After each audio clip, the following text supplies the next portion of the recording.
आसिफ फैजी साहब, जिनका बहुत बड़ा अदबी कारनामा है ज़मीन पर, 163 अभी इनकी 3 किताबें आने वाली हैं। 163 साल मालेगांव की तारीख में कितने अदीब गुजरे हैं, कितने शायर गुजरे हैं, ये तमाम तर निचोड़ उन्होंने जमा कर दिया है, मवाद जमा कर दिया है। अनकरीब ही वो किताबें आपके हाथ में आएंगी और अभी उनकी 5 किताबों का एक ही दिन में इजरा हुआ। ज़बरदस्त लिखाड़ आदमी है आसिफ फैजी, वो सामने बैठे हुए हैं। मुझे अच्छा लग रहा है कि मेरी अपनी ज़मीन के अदबी कद को संभालने वाले जो लोग हैं, उन्हीं में से एक सुतून आसिफ फैजी की शक्ल में मेरे इस मुशायरे में कुर्सी पर बैठकर मुशायरा सुन रहा है। और उसी के साथ साथ रियाज फेमस है, डॉक्टर अनीस बोस्तानी है, जुबैर सर हैं, अब्दुल रहीम पापा हैं, अतर तालिब हैं, तमाम शनासा लोग यहाँ पर बैठे हुए हैं। तमाम को शरीक करता हूँ।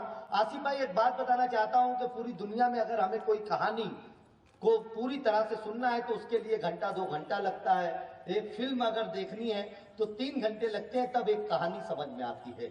हम नावेल पढ़ते हैं तो 2 दिन, 4 दिन, 8 दिन एक नावेल के खत्म होने में लगता है, तब जाकर एक कहानी समझ में आती है। लेकिन शायद वो जादूगर है कि ये मतलब पढ़ता है 10 सेकंड में एक कहानी आपके सामने होती है।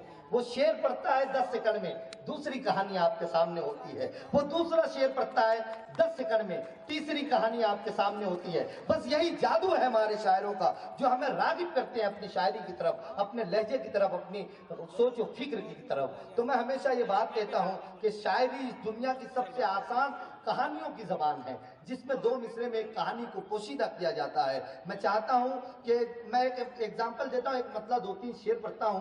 अदीब मोइन अदीब अलीमी एक शायर है। देखिए, आपके सामने अलग अलग किरदार आने लग जाएंगे। उन्होंने कहा था अपने बचपन से शुरू किया उन्होंने, और फिर जिंदगी की अलग अलग कहानियों को बयान किया। 3-4 शेर पढ़ता हूं और गजल के मुशायरे का आगाज करता हूं कि हम कितने ही चेहरों की मुस्कान हुआ करते थे। मैं मतलब पढ़ूंगा, आप अपने बचपन में चले जाएंगे। कितने ही चेहरों की मुस्कान हुआ करते थे हम के जब छोटे थे नादान हुआ करते थे। कितने ही चेहरों की मुस्कान हुआ करते थे हम के जब छोटे थे नादान हुआ करते थे। तितलियां घर से बहुत दूर भगा लाती थीं, चांद को छूने के अरमान हुआ करते थे। अभी भी दाद कम है, मैं आगे बढ़ता जाऊंगा, आपकी दाद आगे बढ़ती जाएगी। कितने ही चेहरों की मुस्कान हुआ करते थे हम के जब छोटे थे नादान हुआ करते थे। तितलियां घर से बहुत दूर भगा लाती थी, चांद को छूने के अरमान हुआ करते थे। वक्त बदला तो बदलते हुए देखे रिश्ते, वक्त बदला तो बदलते हुए देखे रिश्ते। अब वो दुश्मन है जो कभी जान हुआ करते थे। वक्त बदला तो बदलते हुए देखे रिश्ते, वही दुश्मन है कभी जान हुआ करते थे। और आगे उन्होंने एक शेर पढ़ा कि अब तो दीवारों की आंखें भी निकल आई हैं, सीसीटीवी, अब तो दीवारों की आंखें भी निकल आई हैं। एक जमाना था कि बस कान हुआ करते थे। अब आखिरी शेर पढ़ता हूं। जितने लोगों ने कंजूसी की है तालियां बजाने में, आखिरी शेर में तमाम लोग शरीक हो जाएंगे। कितने ही चेहरों की मुस्कान हुआ करते थे हम के जब छोटे थे नादान हुआ करते थे। तितलियां घर से बहुत दूर भगा लाती थी, चांद को छूने के अरमान हुआ करते थे। वक्त बदला तो बदलते हुए देखे रिश्ते, वही दुश्मन है कभी जान हुआ करते थे, वही दुश्मन है कभी जान हुआ करते थे। अब तो दीवारों की आंखें भी निकल आई हैं, एक जमाना था कि बस कान हुआ करते थे। ऐ मुसलमान कहाँ है तेरा किरदार अजीम, ऐ मुसलमान कहाँ है तेरा किरदार अजीम, जिससे कुफार मुसलमान हुआ करते थे। ऐ मुसलमान कहाँ है तेरा किरदार अजीम, जिससे ये हासिल गजल शेर था, लेकिन तालियां कम थी। एक मरतबा तमाम शोरा किराम, तमाम मेहमान किराम के लिए जोरदार तालियां होनी चाहिए। मैं शायर को बुलाने जा रहा हूं, हमारी अपनी जमीन के एक ऐसा शायर जिसने बहुत कम उम्र में, बहुत कम वक्त में अदब की डोर थामी। वैसे तो ये बहुत सारे शोबों में मसरूफ रहने वाली शख्सियत हैं जिनको मैं माइक पर बुलाने जा रहा हूं। आपने बहुत सारी फील्ड में इस चेहरे को देखा होगा, लेकिन ये हमारी फील्ड का भी आदमी है। ये हमारे अपने शहर का एक अदबी लहजा है जो बहुत कम वक्त में पूरे हिंदुस्तान भर में अपनी शायरी, अपनी निज़ामत, अपने लहजे के हवाले से जाना जाता है। और आज के इस मुशायरे के आगाज में उन्होंने बहुत मेहनत की है। मैं चाहता हूं कि उस मेहनत का हक अदा करने का वक्त आ गया है। गजल के पहले शायर के तौर पर मैं भाई इमरान राशिद से गुजारिश कर रहा हूं, आप जोरदार तालियों से इस्तकबाल करें। कि हवा के साथ हूं, तुम किसके साथ हो, मैं तो खुदा के साथ हूं, तुम किसके साथ हो। क्या बात है, मैं तो बहुत शुक्रिया, मैं तो खुदा के साथ हूं, तुम किसके तुम किसके साथ हो। और अब ये शेर کہ ہر ظلم کے خلاف ہمیشہ رہوں گا میں، ہر ظلم کے خلاف ہمیشہ رہوں گا میں کربلا کے ساتھ ہوں۔ کیا بات ہے بھائی، کربلا کے ساتھ ہوں۔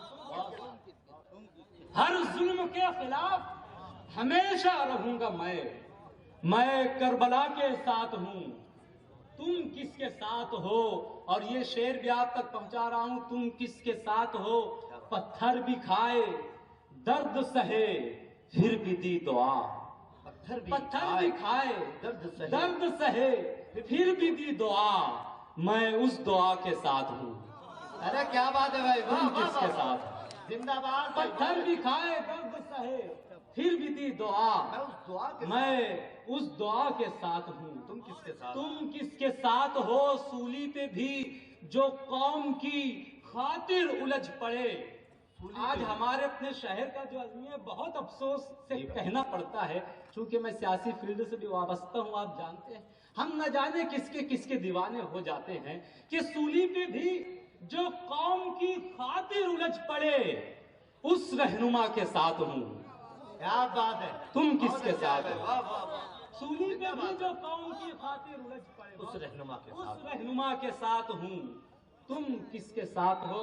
بہت شکریہ، چونکہ ہمیں بیرونی شورائے کرام کو سننا ہے، یہ ہمارا اپنا فرض ہے کہ ہم انہیں اپنا وقت دیں۔ حرف آخر بہت چھوٹی سی نظم، میں نے بیرون شہر یہ نظم پڑھی ماں کے حوالے سے، لیکن میرے اپنے شہر میں پہلی مرتبہ میں پڑھ رہا ہوں۔ نظم کا عنوان ہے تمہارے بعد۔ دیکھیے، جوہر کانپوری صاحب نے ایک شعر کہا تھا کہ بستی کے ایک بزرگ کی میت کو دیکھ کر میں اپنے بوڑھے باپ سے جا کر لپٹ گیا۔ اس شعر نے مجھے جھنجھوڑ کر رکھ دیا، اور یہی سے میں نے ایک نظم کہی ماں کے حوالے سے، جس کا عنوان ہے تمہارے بعد، کہ بہت چیخا بہت تڑپا بہت رویا تمہارے بعد، بہت چیخا بہت تڑپا بہت رویا تمہارے بعد، مگر اب تک مجھے کوئی نہیں سمجھا تمہارے بعد۔ واہ واہ، یہ جو روشن سویرا تھا اندھیرا ہو گیا کیسے، جو کل تک میرا اپنا تھا پرایا ہو گیا کیسے، غموں کا درد کا بادل گھنیرا ہو گیا کیسے، بتاؤں کس کو میں ہوں کس قدر تنہا تمہارے بعد، بہت چیخا بہت تڑپا بہت رویا تمہارے بعد کس کو اپنے دل کا حال بتلاؤں، تمہارے بعد اپنے پن کو میں اب کس پہ جتلاؤں، صفائی کس کو دوں خود کی کسے میں خوب سمجھاؤں، یہی تو سوچ کر پھر میں نہیں سویا تمہارے بعد، بہت چیخا بہت تڑپا بہت رویا تمہارے بعد، ابھی کل ہی کسی پتھر سے ٹھوکر لگ گئی مجھ کو، ابھی کل ہی کسی کی بات زخمی کر گئی مجھ کو، ابھی کل ہی ذرا سا بارشوں میں بھیگ جانے سے بہت شدت کی کھانسی اور سردی ہو گئی مجھ کو، ابھی کل ہی کسی کی بات زخمی کر گئی مجھ کو، ابھی کل ہی کسی پتھر سے ٹھوکر لگ گئی مجھ کو، ابھی کل ہی ذرا سا بارشوں میں بھیگ جانے سے بہت شدت کی کھانسی اور سردی ہو گئی مجھ کو، بہت کوشش تو کی لیکن نہیں سنبھلا تمہارے بعد، بہت چیخا بہت تڑپا بہت رویا تمہارے بعد، مگر اب تک مجھے کوئی نہیں سمجھا تمہارے بعد مانگے گا میری خاطر دعائیں کون، تمہارے بعد مانگے گا میری خاطر دعائیں کون، غم و دکھ درد میں لے گا میری ساری بلائیں کون، میری خاطر کئی راتوں تلک اب کون جاگے گا، بخار اور درد سر ہونے پہ پٹی کون باندھے گا، مجھے اب کون دے گا پڑھ کے پانی ٹھیک ہو جاؤں، میرا سر کون دابے گا کہ میں بے فکر سو جاؤں، میری آنکھوں سے بہتے آنسوؤں کو کون پوچھے گا، اے میری ماں تمہارے بعد مجھ کو کون پوچھے گا، میری ماں تمہارے بعد مجھ کو کون پوچھے گا۔ بہت بہت مبارکباد پیش کرتا ہوں، یہ تھے بھائی عمران۔